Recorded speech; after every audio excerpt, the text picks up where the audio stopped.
Will Rafa trump Arsene in the race for Gonzalo Higuain? He may be Mourinho's special one, but will Roux really be wearing blue next season?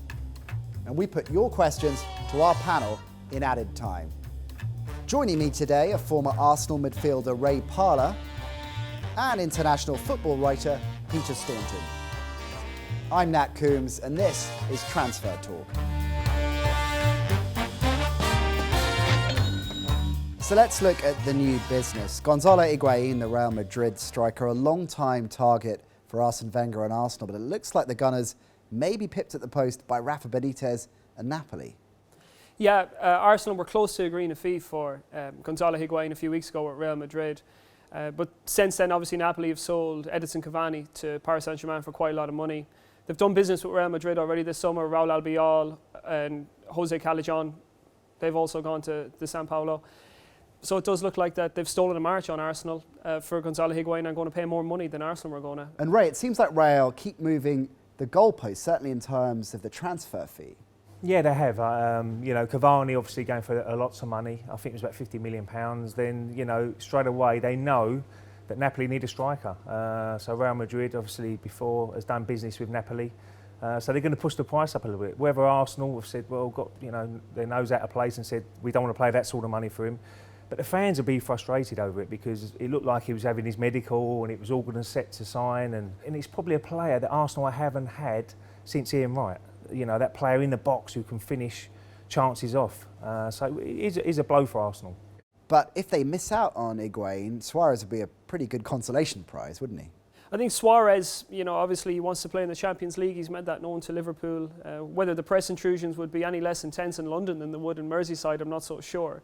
But I do think that more than Higuain, I think Higuain would be a good signing for Arsenal at 23, 24 million. But he's a good signing at over 30 million, I'm not so sure. Whereas for me, Luis Suarez is that good. I think he represents value no matter what price I had to pay.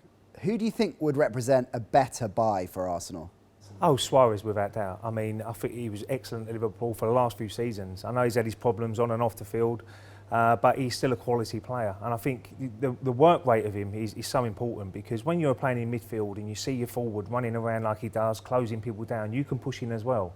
And I think at times Arsenal have been a little bit lackadaisy in that, saying, well, we ain't going to chase balls down and you can make chances out of nothing, really. So Suarez, for me, would be the better signing. It's whether Liverpool can, talk him round and say, no, you're going to stay for another season. We'll have to wait and see. But if Arsenal don't get Higuain and Suarez, then who they look for next? Because striking-wise, they're very short and they need players. Pete, another Arsenal target, the Brazilian midfielder Bernard, the subject of a £20 million bid from Arsenal reputedly. What's the latest on that? Looks like it could happen. Earlier on in the summer, Bernard plays for Atletico Mineiro. He was linked with Borussia Dortmund and he was also linked with Shakhtar Donetsk, which is running somewhat of a Brazilian colony these days. And last week, Spurs were in contact with Atletico Mineiro and they were told that he'd agreed a deal elsewhere. Whether that deal has been agreed with Arsenal, there was all sorts of rumours about a medical going on. That one looks like it could come to fruition for Arsenal. I think it'd be a really good signing.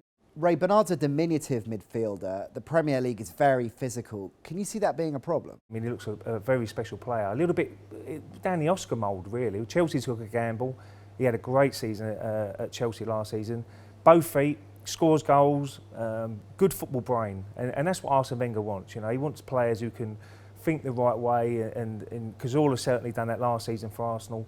So, yeah, it would be a great signing, but I just worry about how small they are. We all can look at Barcelona and Spain and say, well, they can get away with it, but a little bit more physical in the Premier League. So, Pete, Spurs missed out on Bernard. They didn't miss out on Nasser Chadli, the FC Twente midfielder.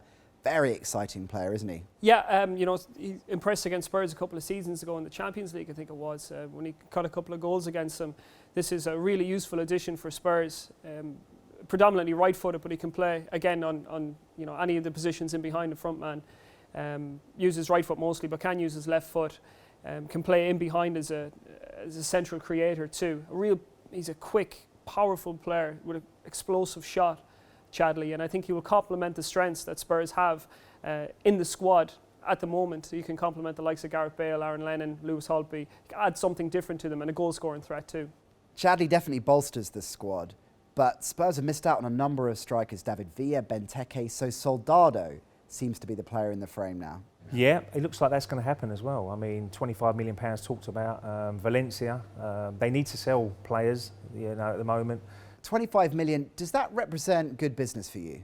Well, they need a striker, and you've got to pay the money these days. You don't get players for nothing. So you go in there, you've got to pay the right money, and I'm sure they're over there. I think Baldini's over in Spain at the moment, trying to negotiate for Spurs, and it'd be a great signing. Look, 28 years old, and he knows where to go. He's been prolific for Valencia. He's had a great couple of seasons for them. So, I think it'd be a good signing for Spurs, and they're trying to, topple that top four. They're trying to get into that top four. They brought a couple of players in now. Chadley, as you said before, fantastic player for the squad. Paulinho's in as well in midfield. So it looks like exciting times for Spurs. So now we look at our headliners, the big transfer sagas that are rumbling on this summer. They don't come much bigger than Cesc Fàbregas. Man United clearly want their man, don't they, going in with a third offer? Yeah, our information is that Man United are preparing a third and final bid for Cesc Fàbregas.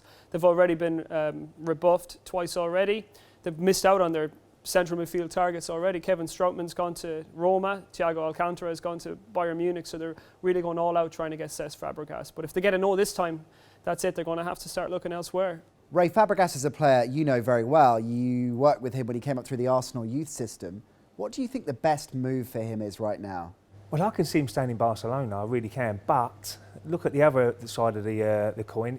Manchester United must have had a little bit of an inkling to keep putting bids in, because David Moyes, don't want to look a fool when at the end Fabregas comes out with and says, look, I was never going to Manchester United. So there must be something in it. Whether he decides to come to Manchester, he was a great talent, there's no doubt in that. I remember him at 15, 16, coming into the first team, training with the likes of Dennis Bergkamp, Thierry Henry, and he wasn't phased at all by it. So that will be a top quality signing for David Moyes, someone he needs. With obviously Rooney maybe going somewhere else as well, they needed someone like Fabregas to come in and fill his boots, really. Well, let's look at Rooney then, because of course one deal might depend on the other. Can you see him ending up at Stamford Bridge? You take the finances of a Rooney deal into account, there aren't many places that he can go. As far as we can tell, as far as our information goes, is that Chelsea are the closest to him, and that he's got no future at Man United. He's made it known through his people that he's angry and confused about his standing at the club ever since the new manager David Moyes told him he was going to be essentially a backup to Robin van Persie. Ray, some people criticised Rooney for interpreting David Moyes' comments in a certain way. How did you read it? And I think David Moyes, behind the scenes, wants to sell Wayne Rooney somewhere along the line. And that's why he's looking at Fabregas to maybe fill his boots. Chelsea look like they're favourites at the moment. But Chelsea are... If they can get Wayne Rooney, I think that will be a massive plus for Chelsea Football Club, and that could be the difference next season. So we're now in added time where I put your questions to our guests. We'll start with you, Ray, and Shakir via Twitter asks, will Cristiano Ronaldo end up back at Old Trafford? Well, not this season. He's stated that he's going to stay another season at Real Madrid, and then after that, we never know. Ancelotti's a very good manager, So I think Sir Alex Ferguson leaving Manchester United, they had such a good relationship together. So I don't think he will, but I've been wrong on many occasions, but definitely not this season. Pete Antonio Barucci via YouTube says Ibrahimovic to Chelsea would represent an ideal transfer for him. Do you think it might happen? Well, I agree. I think it would be a fantastic transfer. I think he's worked with Jose Mourinho before at Inter. I think he would be a great addition to the Premier League. He'd score a lot of goals. He has said already this week, Ibrahimovic, that he's going to stay if he can and honour his contract with Paris Saint-Germain, and that runs for another 2 seasons. Ray Ali via YouTube asks, where do you think Kaká will be playing next season? This is an interesting one. I think he'll be at Real Madrid. I know he's getting on a little bit now, 29, 30 or whatever it is. And he's probably gone out the limelight a little bit. He was such a fantastic player in his mid-20s that, he's gone out the limelight a bit. But Ancelotti again, he's played under him. Maybe he can get the best out of Kaká because he's a quality player. But I think he'll be at Real Madrid next season.